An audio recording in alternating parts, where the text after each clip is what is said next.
In the 4th century CE, Alexandria stood as a beacon of knowledge in a world increasingly torn between reason and rising religious fervor.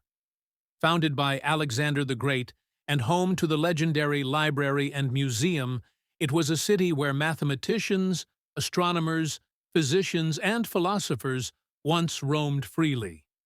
It was here, in this vibrant intellectual landscape, that a woman named Hypatia would rise to become one of the last great thinkers of antiquity. Hypatia was born around 355 CE, the daughter of Theon of Alexandria, a mathematician and astronomer of some repute. Unlike most women of her time, Hypatia received a comprehensive education. Her father, who edited and preserved several mathematical works, personally trained her in the disciplines of geometry, astronomy, and philosophy. Theon once wrote, "I have preserved these works for future generations. My daughter surpasses even my own understanding."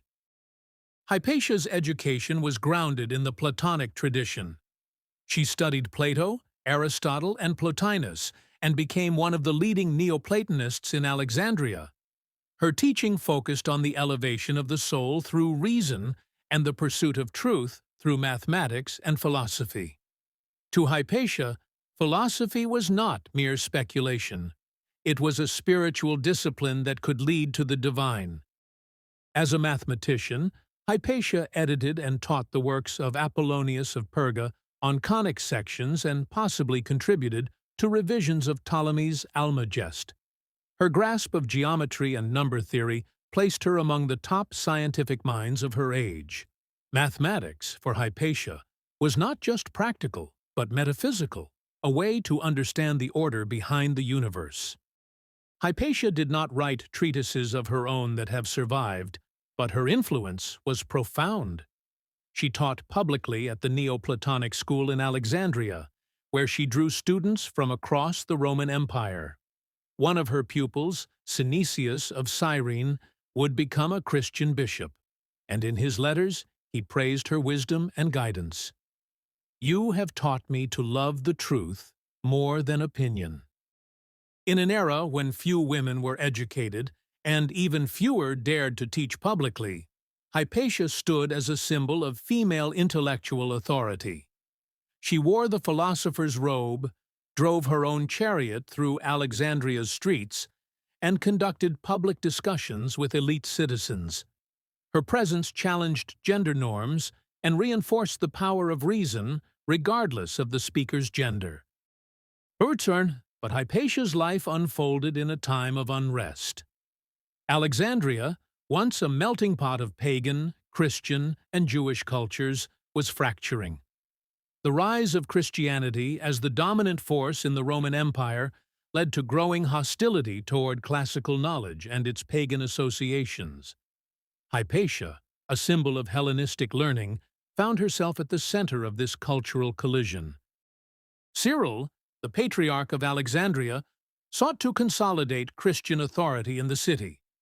While Hypatia remained politically neutral, she was closely associated with Orestes, the imperial governor who opposed Cyril's dominance.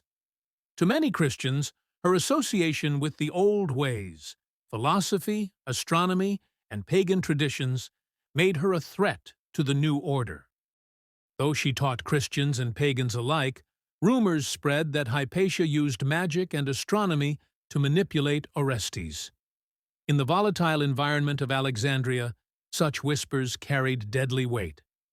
The philosopher, once respected for her wisdom, became a scapegoat in the eyes of those who equated ancient science with sorcery and opposition to the Church.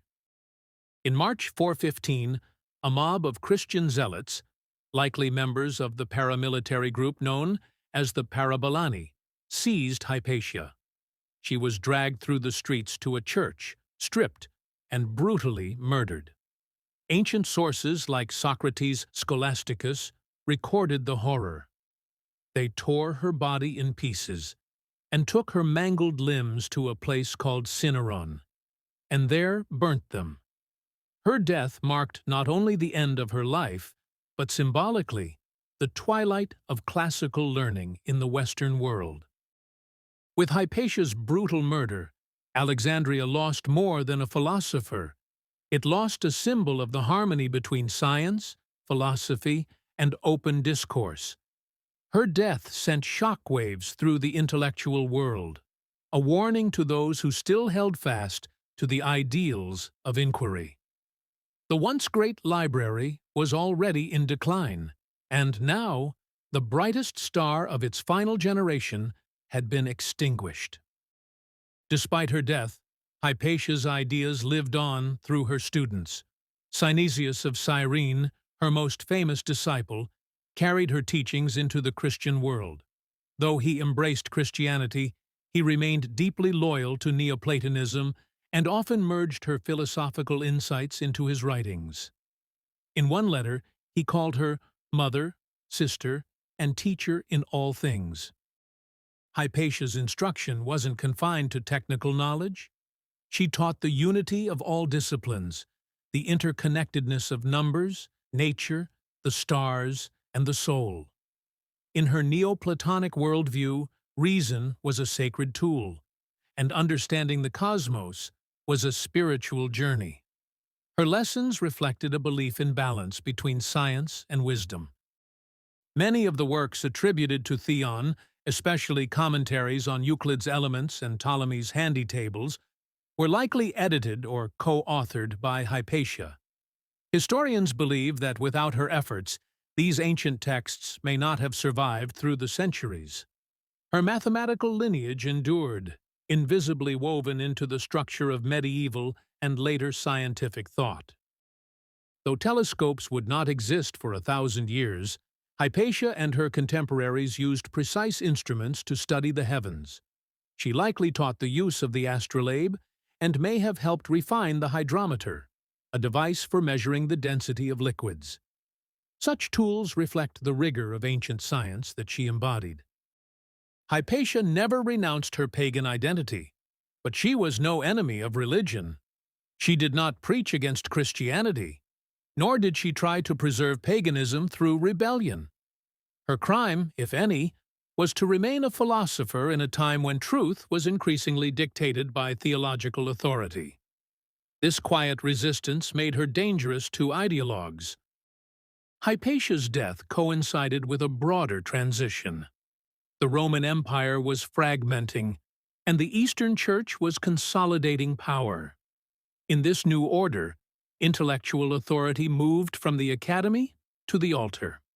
Her story became a symbol of the passing of one age and the beginning of another. After her death, the Neoplatonist school in Alexandria declined, and intellectual life in the city dimmed. The museum was no longer the vibrant center it once was. Scholars who remained either conformed or fled. The city that had once housed thousands of scrolls and seekers of truth now echoed with silence. In later centuries, Hypatia was remembered not for her paganism, but for her intellect and tragic fate.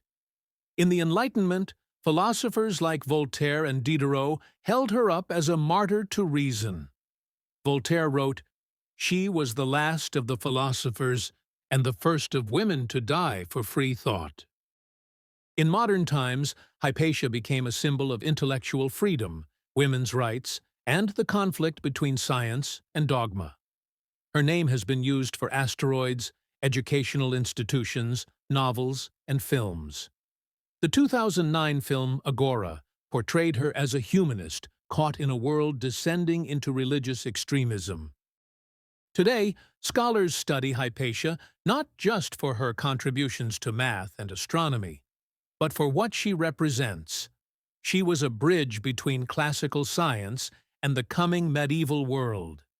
In an era dominated by men, she proved that intellectual excellence knows no gender. Modern Neoplatonists, feminists, and secular thinkers all claim her legacy. Though none of her original writings survive, her ideas echo in the fragments and testimonies left by others. She remains a reminder that truth, once spoken, cannot be entirely silenced. Though fire consumed her body, It could not extinguish the light she lit. Hypatia's legacy shines through centuries of darkness. She showed that the pursuit of knowledge is a noble act, even in the face of ignorance, hatred, and violence. Damascius, the last head of the Neoplatonist school in Athens, wrote of her, "She rose above her sex and stood as a true philosopher, unyielding to the tides of time." This was not praise of her gender, but of her spirit. Resolute, curious, fearless, Hypatia of Alexandria was not the first philosopher, nor the last to die for an idea.